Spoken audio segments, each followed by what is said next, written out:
Welcome to How Preschool Teachers Do It. This is Alison Kentos. I am an early childhood educator. And this is Cindy Tarabush. I am an early childhood consultant. This podcast is for parents and early childhood professionals. Let our experience and research-based knowledge become your guide. Hey, preschool peeps. Hi, peeps. We hope you're being intentionable this week. See? We said to use it frequently. There it is. Okay.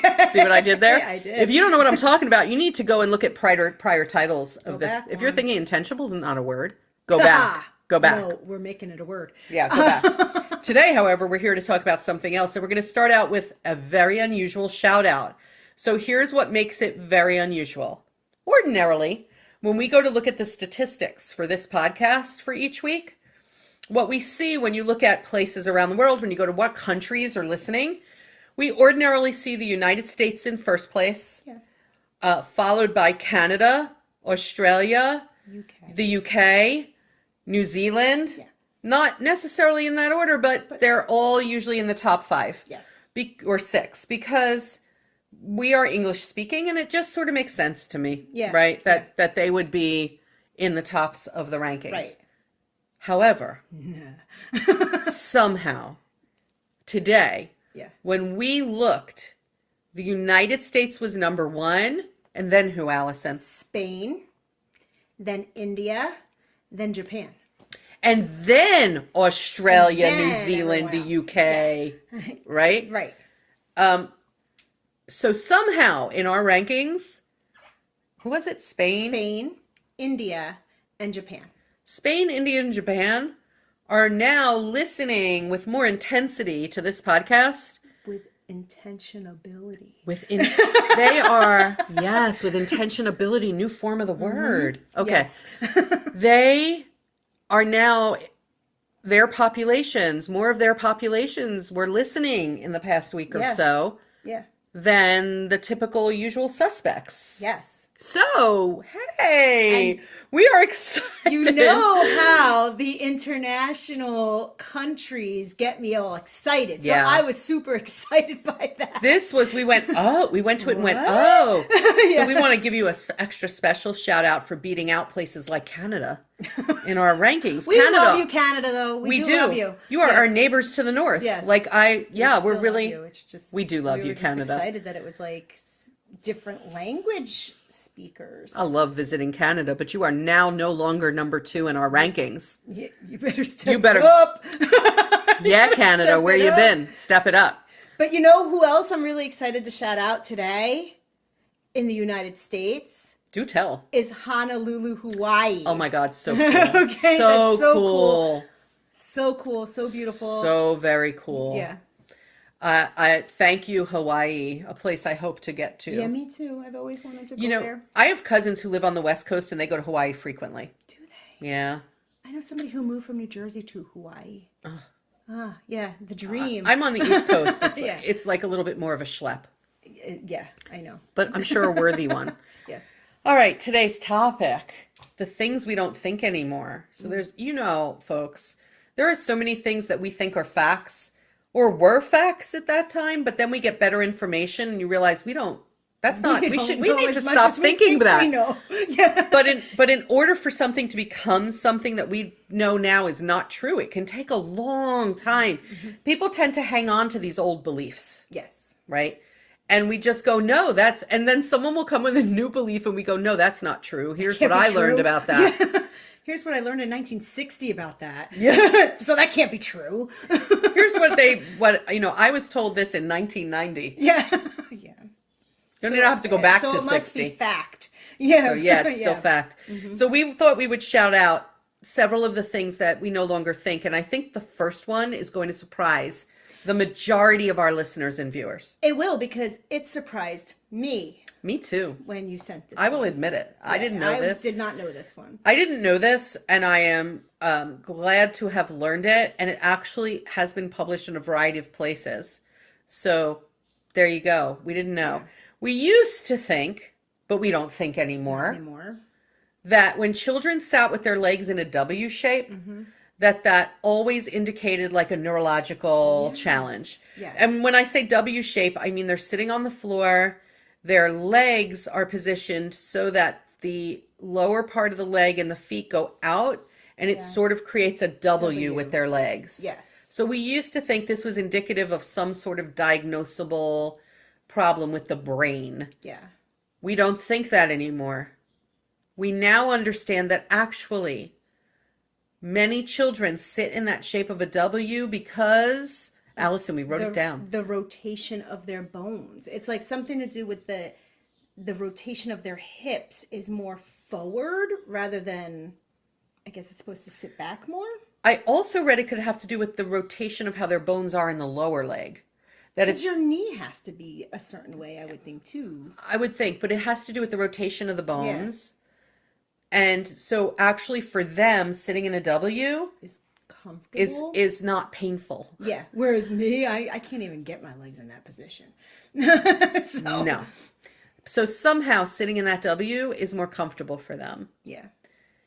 And so just know this is not necessarily an indication. Like, please don't go to families and say we're concerned that your child is W sitting just based on the W sitting. Well, yeah, because I remember I worked at a school, not my current school, but a previous school where at back to school night, I would have to give out this entire like pamphlet or notice about W sitting and if you like, and why we should stop them from doing that. So like now we would know not to send that home, but this was like maybe, I don't know, 10 years ago, we would send that home with the parents. But when you think about it, 10 years ago, it's not that all that long ago. Not that long ago. So as recently as like 10 years ago, poor Allison was sending home pamphlets saying, if your child is W sitting, what did it say? It had all this, like, the reasons why this might be a cause of concern, what to look for, and to always make them stop. Yeah, we shouldn't make them stop. Yeah. It's how they're comfortable. But it might be a cause for concern. Like if I was the parent, right? Yeah. I would be saying to the pediatrician, is there something going on with my child's hips or bones? Right. That maybe my child needs some physical therapy, something. Right? So not that it's not necessarily a cause of some kind of concern. Right. But don't be surprised even if they check it out and say, yeah, I wouldn't worry about it. Yeah. As your child grows and their body grows, it'll straighten out or whatever. Yeah. I wouldn't be surprised about that either. Yeah. So we can stop setting off alarm bells when we see a child sitting in the shape of a W. Yeah. Similarly, we used to think, but don't think anymore, that the best way for children to sit on the floor is crisscross. This one drives me crazy because even I cannot sit crisscross on the floor for more than like maybe 4 minutes.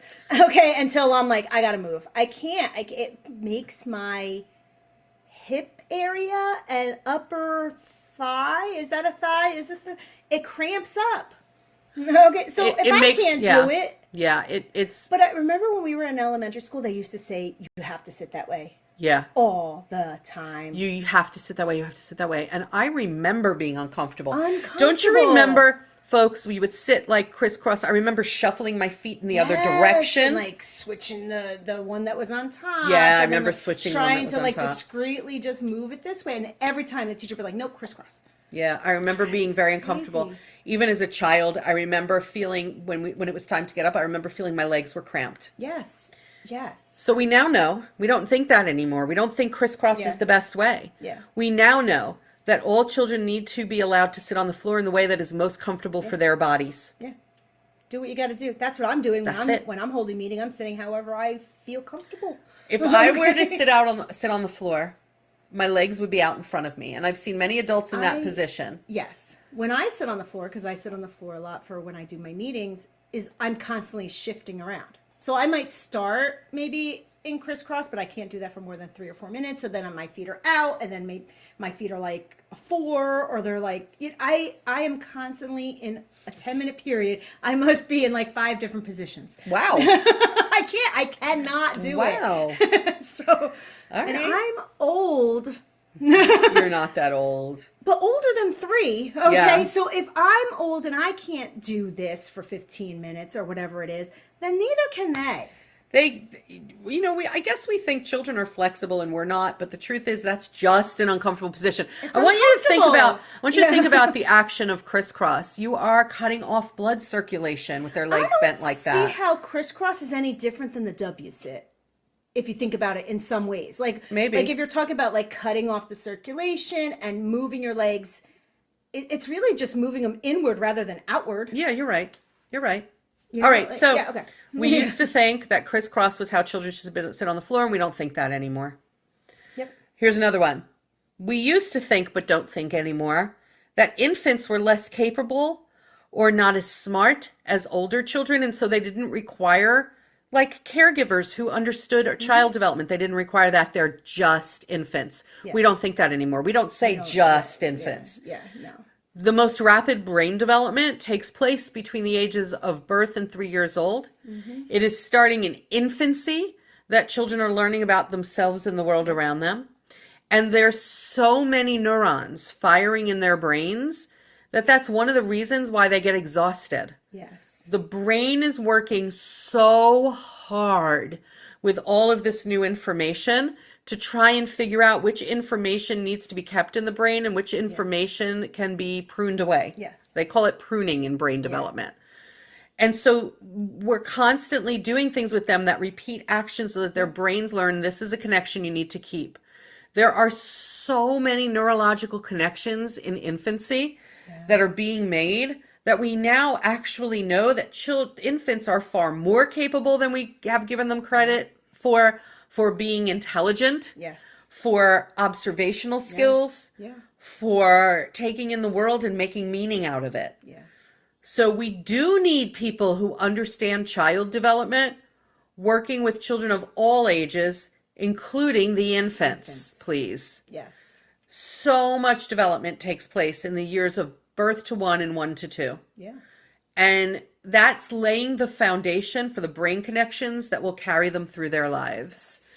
I want to look up, some of you know who are frequent listeners and watchers of this podcast. I sometimes on the spur of the moment look things up. So neurons connecting in the brain in infancy.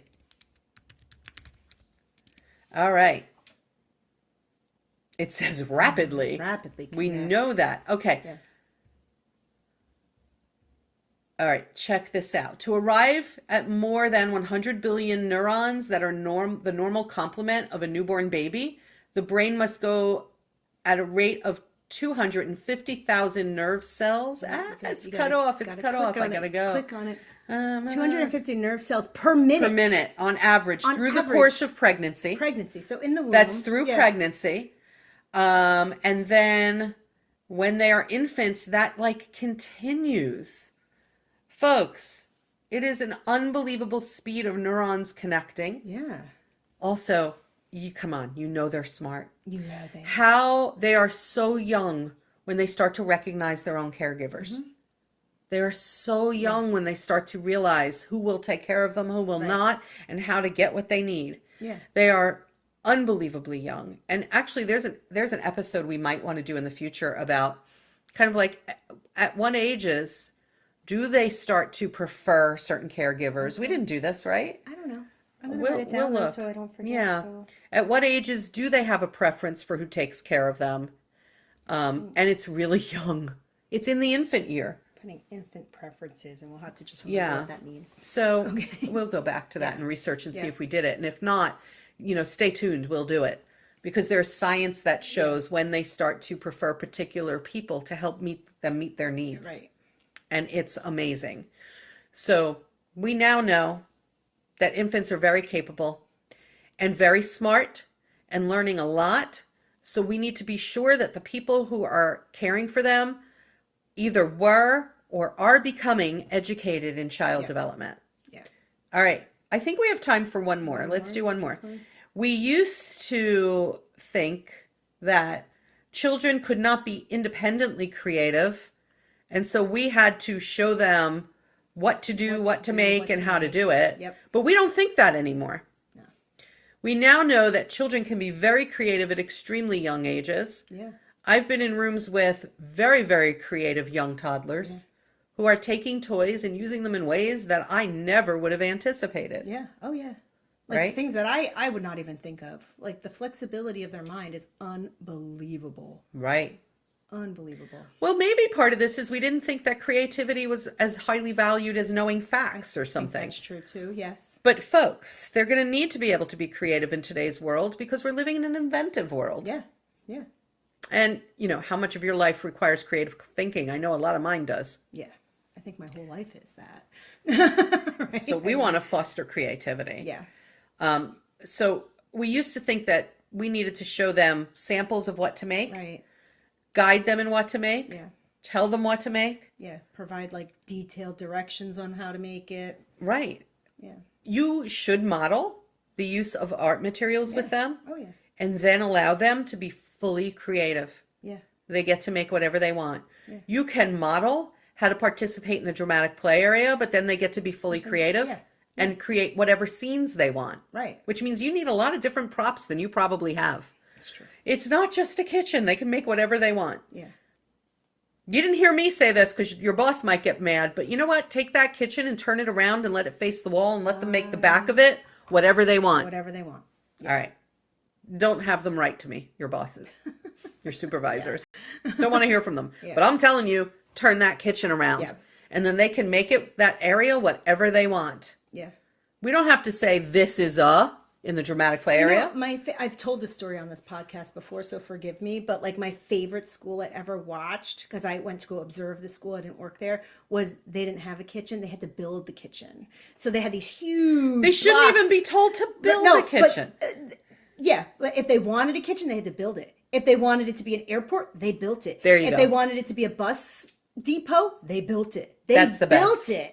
So so first they had to build it, then they played in it. That's the And best. every single time they were in there, it was something different. Right. Every time. We don't need to tell them what the dramatic play area should be. We don't need to tell them what to make in the art area. Yeah. We don't even need to tell them what to do with music all day long. They should be able to create on their own. Yeah. So we used to think that children were not independently creative, but if you would just give them this space, we now know they are extremely creative human beings. Yeah. And that creative thinking builds a lot of cognitive Yes. skills, Yes. including attention span, which so many people complain they have no attention span. Well, we need to give them the opportunity to build Yeah. it, Yeah. right? Yeah. I hope that this helps you think about more of these things we used to think, and now we know better. Right. Now we know. And I really hope that that one about W sitting made you go, wait, what? Yeah, because that's new for me. Like even I know. still, like it's so new to me that when I see it still, I'm still like, oh wait, oh no, I don't have to stop that. Right. Yeah. I don't need to stop that. I don't Yeah. need to tell the child to sit another way because the other way is going to hurt them. Right. And I don't need to set off major alarms with the family. Right. You can say, we noticed your child sitting in this position. You might want to check with the pediatrician about, Right. about their legs bones and their and their- hips and, yeah. is everything okay? Unless, of course, you're seeing a million other red flags for a neurological Right. issue. Right. But you need to have other red flags, folks. Yeah, You can't, yeah. we can't just any longer say, ooh, W sitting. I bet there's Yeah. an issue there. Because when you do that, you know what happens? Because you're human, you look for the other issues. Yes. Yes. You start to go, It's true. oh, I think now this behavior connects to that Yes. W sitting. Yes. When really it doesn't. Yeah.